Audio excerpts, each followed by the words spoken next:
Here, I've highlighted what I thought was important. So in the first bit here, it says an agricultural college tested fruit yield from 2 different varieties of trees, and they conducted this for 3 years. So I've highlighted the 3 years there.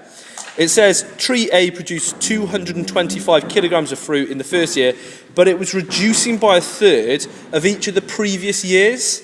And then it says tree B produced less fruit, so 200 kilograms of fruit, but the weight was reduced by 20% on the previous year. And it then says, showing all your calculations, find which tree produced the most fruit by the end of the 3rd year. Okay?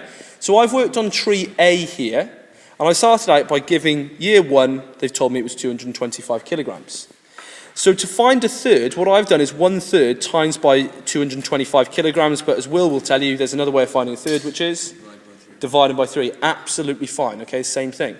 That gives an answer of 75 kilograms, and because it's reducing by 1/3, I need to do what I had last year, subtract the 75. And that gave me 150. And then in year 3, I found 1/3 of what it produced the last year, which was 50 kilograms. And again, because it's reducing by that 50, I've taken away 50 there. So 150 take away 50 gives me 100 kilograms. So tree A, in 3 years' time, is producing 100 kilograms of fruit. I've then done something very similar for tree B. So by here, year 1, tree B was 200 kilograms. 20% means out of 100, multiplied by 200. Not the only way to find 20%. There's loads of different ways. If you had a different way that worked, not a problem. But this way will always work. Your number divided by 100 times by the number you had at the start of the year. That gives 40 kilograms. Reduce it by 40, so subtract the 40. And that equals 160. Then year 3, 20% of 160 is 32 kilograms. Taking that away gives us a final answer of 128 kilograms. So the answer was B produces more fruit. Didn't actually ask me to find out by how much, but as it was 100 and 128, I thought that wasn't the hardest maths in the world, and just worked that bit out as well. Okay? Look back to what we got here. In the middle, we've got a lot of values that's going to be 0. If we put it into groups, we'd end up with our first 2 groups from 0 to 4, would have pretty much everything. Then the next so many groups, the next 5 groups, would have 0. And then right at the end, we'd have another group with just 2 values in.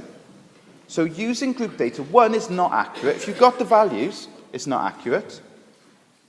But also, it doesn't work in this case because we've got so much blank space in the middle. There.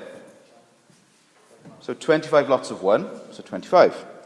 The next day then is 2 days absent, and 4 people have got that. So we do 4 lots of 2, which gives us 8 days in total. And on this one here now, we've got 3 days absent, and 2 people have got 3 days absent. So in total, they've got 6 days absent. Yep. And then finally, all the way up this end now, 30 days absent, 2 people have got 30 days absent. So in total, that's 60 days absent. So to find the mean, if you remember from like all the mean calculations you've done before, to find the mean, to calculate the mean, you work out the total divided by how many. Now our total number of days absence we find by multiplying 11 times 0, which is nothing, add 1 times 25, add 4 times 2, add 2 times 3, and add 2 times 30. So in total, got here, that gives us 99 days absence in total. Okay? The number of workers altogether is, if there's 11 people, and 25 people, and 4 people, and 2 people, and 2 people, in total we've got 44 workers. So to find the mean, to find the average from this, the mean average from this, you do 99 divided by 44, gives us a mean of 2.25 days. Okay?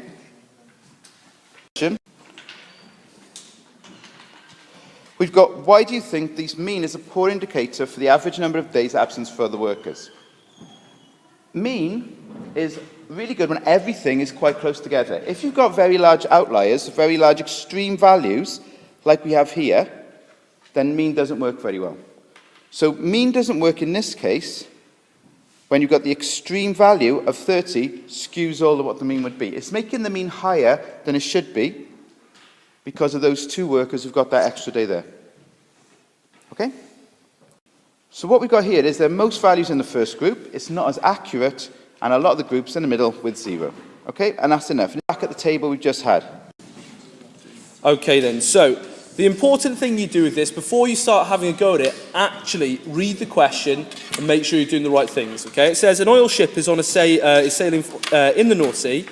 It is 150 kilometres from Sunderland on a bearing of 065. Now, as we said on Friday, bearings are always given in 3 digits, so that 065 is just 65. But we must measure from north, and we must measure that 0 on north, and then going clockwise, okay?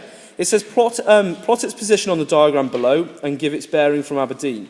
Now, it gave me a scale here that 1 centimetre was equal to 25 kilometres. So what I want to do is work out how many centimetres 150 kilometres would be. So I've done that straight away. First of all, I just doubled it. So I doubled the 25 and got 50. So that meant I had to double the 1 to get 2 centimetres. Then I counted how many 50s fit into 150, which is 3. So that meant I had to times that by 3. Okay? Ignore the first protractor. You need to go to Sunderland because it says from Sunderland on a bearing of 65. So what I do is I go to Sunderland, and you'll see here, on that Sunderland bit, I put the centre of my protractor there. 0 is on the north line, and I've measured round clockwise until I got to 65. Okay? And I made a dash on my protractor. Really what I'd do now is I'd remove that protractor, but I can't the way I've put it onto the sheet. And then I'd measure that line there being 6 centimetres. So you'd have to go and get your ruler, 0 by there, measuring 6 up to there. Okay? Now that mark there, I should really say that's what the ship is. Okay? The next thing that I needed to do was work out, thank you guys, just one moment, I'm almost finished. The next thing I need to do here is work out the bearing from Aberdeen. So I've joined a line up from Aberdeen to where the ship is. I've then put my protractor on Aberdeen, and measuring going round, although it doesn't quite look like it on my protractor, after measuring it on some of your sheets, it should work out to being around about 129 degrees. If you are 2 above or 2 below, that is absolutely fine. So answers between 127, 128, but also 130 and 131 would have also got the full marks there. Okay? So I'll leave that up for a moment. Okay, so for this question, you need to know the conversion. Okay? And the conversion from miles to kilometres is 1 mile is 1.6 kilometres. Okay? And that's something you need to remember. Okay? So 1 mile is 1.6 kilometres. And to remember that, Miss Parry said something really useful 5 minutes ago for that, is she's got to run a 10-kilometre race, or run. That seems like a lot, but it's less than 10 miles, okay? So kilometres are less than miles. So to convert a mile to a kilometre, there's more kilometres in a mile, okay? So the conversion is 1 mile is 1.6 kilometres. It's just something you need to remember. Something you need to remember. Or you just know. You need to know that. Okay? So write that down as something you need to remember. Okay? And it says that in Germany, the speed limit is 80 kilometers per hour, and she is driving at 55 miles per hour. So you need to convert miles per hour into kilometers per hour and then compare them. So to convert, you multiply 55 miles per hour, or 55, times 1.6 will get you 88 kilometers per hour. Now remember, in these sort of questions, you need to make sure you answer the question. The question's saying, how much is her speed above or below the speed limit? So it's not enough to just say 88. You've got to say that she's 8 kilometers per hour above the speed limit. Okay, and so what we've got here for the first question, it says, what is the difference in percentage growth in the reported crime between these two cities at the end of 6 months? So City A is up on 3, so the difference means I want to subtract what City B is on, and City B is on -2, so I'm doing 3, take away -2, or another way to think of it is how many numbers are there between 3 and -2, and the answer for that is 5, so there's a 5% difference. The next question is more or less a carbon copy of one of the ones I went through on Friday, which says, can we say from the graph that there's more reported crime in City A than there is in City B? You must give an explanation for your answer. And the answer is no, because this whole axis here is measuring against percentage growth. So if there's a lot more people in this city B here, even though they've gone down in crime compared to what they were, if there's a lot more people than there are in city A, it means that it still could have been higher. Without actual numbers, you cannot tell anything from percentages. Okay? So a bit of a sneaky one, that, and it's always going to be that sort of definition. Okay? So my definition, I said no, because the graph shows percentage growth, not actual numbers.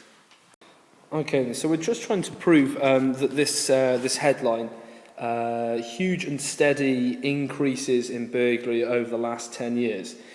Two reasons why the diagram and headline might be misleading. Well, the first thing I've noticed, there's no scale on the burglary. So this could have been like 1 burglary, and this could be 3. We don't know how long that is. So in terms of huge, without any numbers there, we can't be certain that it's huge. It's certainly gone up, but I don't know if that qualifies as being huge. The next one is, it says it's steady. Now, the fact there's only 2 points, to get from here to here, a steady increase would have been a straight line. And although it suggests it, you just say, oh, join those two up, it may not have done that. The burglary rates could have been really, really wavy. They could have peaked up by here and gone down and then gone up again. They could have gone up and then they could have gone down here. They could have gone down and then gone up. So without more points, then I can't tell if it's steady or not. Okay, so important to read the question here. It says, Helen and James are travelling by plane from London to Los Angeles. They see the following information when they arrive at the airport on Tuesday. London is Tuesday 15:40, which is 3:40 if you want to think of it in 12-hour clock. And then Tuesday 07:40, so 7:40 in the morning in Los Angeles. It says their flight leaves in 2.5 hours' time. The flight time between London and Los Angeles is 11 hours and 20 minutes. Give the time and the day in Los Angeles when they arrive. So, the total time for the wait and the flight, because we know it's 2.5 hours time and 11 hours and 20 minutes, that comes to a total of the 2 add the 11, gives me 13 hours, and the half an hour, which is 30 minutes and 20 minutes, gives me 50 minutes. So if I think of the time of day in Los Angeles, where it is at the start, 7:40, I need to add on 13 hours and 50 minutes. So first things first, I've added on 13 hours, so 7 add 13 is 20, which is 8 o'clock, but I'm going to leave it in 24-hour clock and just leave it as 20:40. And then I'm going to add on the 20 minutes, so that is 21:00, so 9 o'clock. And then 21:30, so the fact I haven't gone past 23:59, i.e. 11:59 at night, it's not gone to like midnight where it changes, is still the same day. So the time and day in Los Angeles when they arrive is at 9:30 on a Tuesday. Okay, and so for number 7, it says you'll be assessed on the quality of your written communication.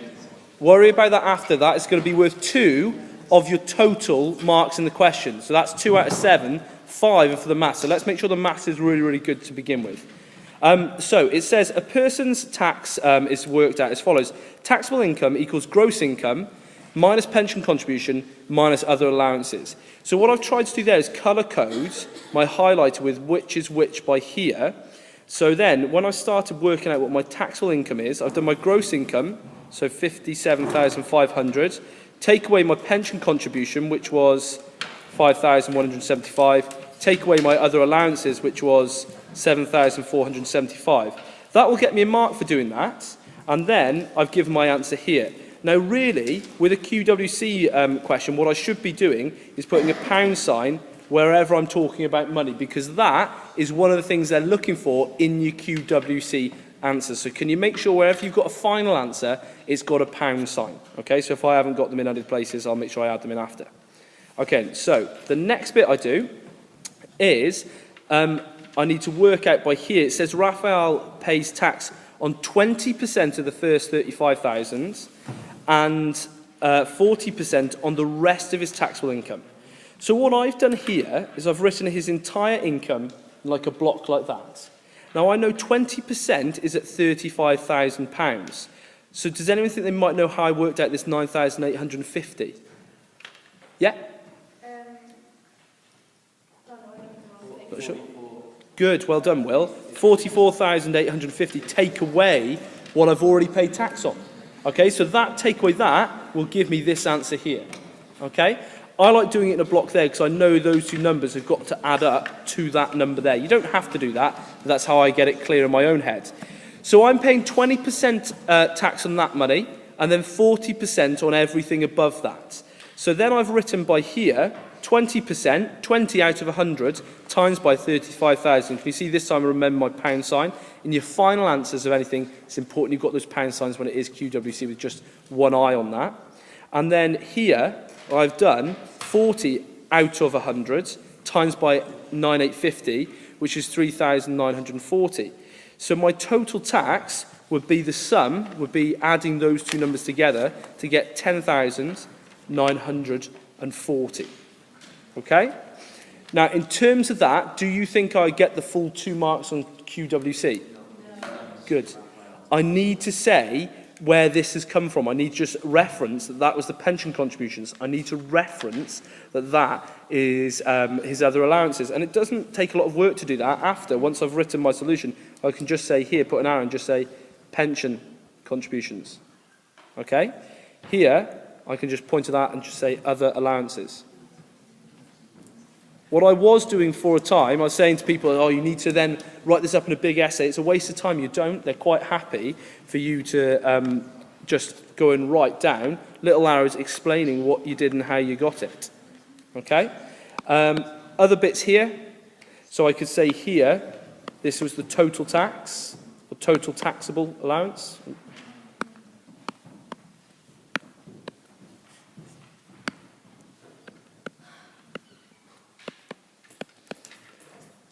And then here, I could just put in brackets that this was the first £35,000. And then here, what is left. Okay, it's not that I have to be writing loads and loads and loads and a big essay. Okay, maybe here, I should have referenced what I did to get that by showing that I added 7,000 and 3,940 to get that.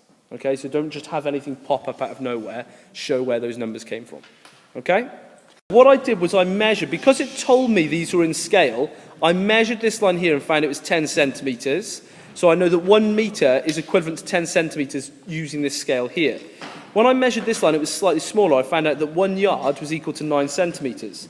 So what I did next was I found that if 10 centimetres equals 1 metre, then if I divide both sides by 10, 1 centimetre is equal to 1/10 of a metre, or I could have written that as 0.1 metres. I did exactly the same thing here for the yards. I said 9 divided by 9 is 1. Whatever I do to this side, I must do to the other. So 1 centimetre must be equal to 1/9 of a yard. So the next thing I did was, because these are both 1 centimetres, I can say that 1/10 of a metre is equal to 1/9 of a yard. And then to change that into 1 metre, like it wanted me to, what I did was I times both sides by 10. So I did 1/10 times 10, which is 1. And then 1/9 times 10, which my calculator at first told me it's 10 over 9. But it asked me to put this correct to 1 decimal place. So I pressed the SD button on my calculator, and that changed it to 1.1 reoccurring. But to 1 decimal place, that is just 1.1, because that 1 won't change that one there. Okay? This question here, question 9, we've gone past the staples now in the middle. We're expecting it to get harder, and this one isn't as obvious as it seems. The common mistake that people do here is they say, oh, they see 40% here, here's the price, let's find 40% of that, and then just add it back on. It doesn't work like that, okay? It's something called reverse percentages. Whenever we see something and it says something about original price, we always treat the original price as 100%. It says a shop has reduced the price of a bicycle by 40% of its original price. The sale price is equal to £192. So the first line I've done here is 100%, its original price, reduced meant minus 40%, and I've not said that equals 60%, I've said that equals the sale price, so 192 quid. The next thing I did was actually work out that 100 take away 40 was 60, so 60% is equal to 192. What I need to do now is change 60 into 100. And the best way, the way that will always work, no matter what the numbers are, whatever number is in front of the percent, if you divide both sides by it, it's fine because it's still equal as long as you do the same thing to both sides. That will always find 1%. So doing 60 divided by 60, that gave me 1%. But then doing 192 divided by 60, that went into a calculator, that gave me 3.2, but I've written it as £3.20 in terms of money. Okay? So 1% is equal to £3.20, but if you wrote 3.2, that's fine, you won't lose any marks for that. Your final answer then, to change 1% into 100%, I times both sides by 100, so that gives me £320 as the sale price. And underneath here, you'll see that I'm checking that by doing 40% of 320 is 128. Taking that away from 320 gave me 192, which was the sale price.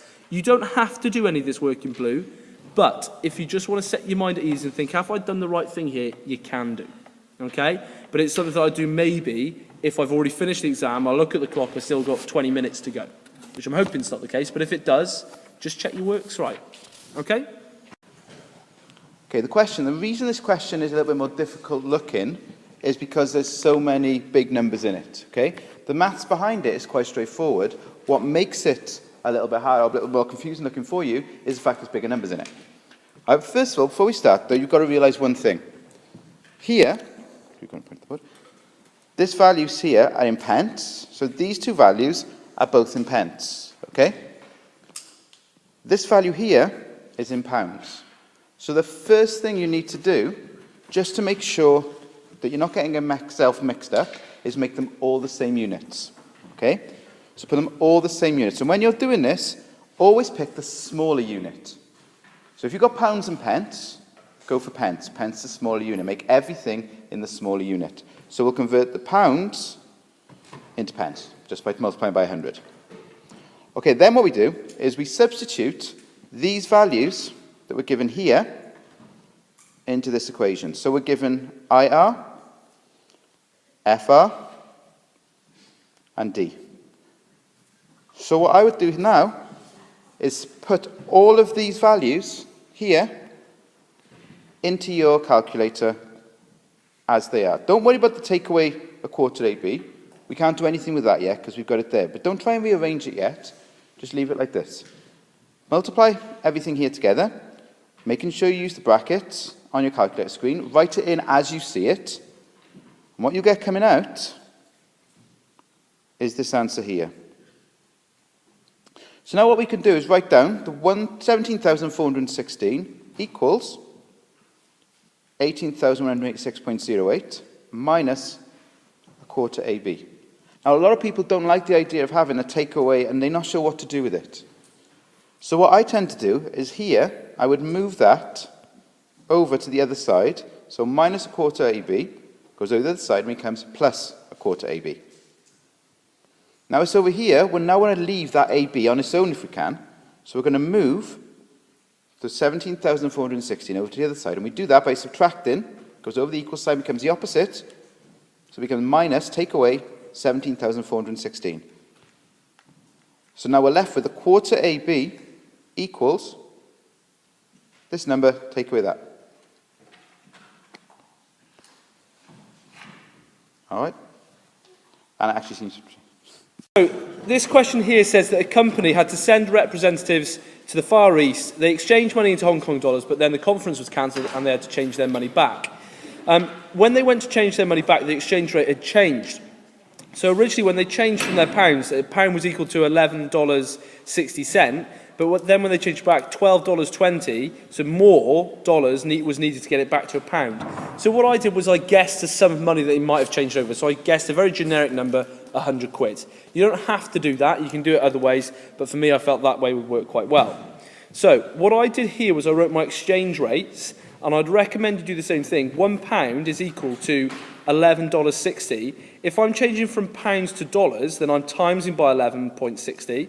Whereas if I'm changing from dollars back into pounds, I'd be dividing by that number, because anything divided by itself is 1, as we've already looked at from the reverse percentages. And then I've written the other conversions out here, the yen, etc., and the other dollars back. So if I had 100 quid that I changed, 100 quid to change out on the way would have given me £100 into dollars, so 100 times by 11.60, which is $1,160. To then change it back, I've now got $1,160. So to change it back, I'm on the dollars here, so I'd need to divide that by 12.20. Okay? So let me try this again. 1,160 divided by 12.20 would be equal to £95 and 8 pence. So I'm down nearly 5 quid. Okay? Whereas with the yen, if I'm changing the same amount of money, if it's 100 quid again, when I change it to yen, I use the first exchange rate, 100 times by 127.2, which gives me 12,720 yen. To then change it back, I've got that number there divided by 135.9, which comes to £93.60. So I can quite clearly see that it's actually this number here, the yen, that is actually giving me less pounds back. So I changed 100 quid to begin with. Okay? So all I've done then is just said, so more is lost on the yen.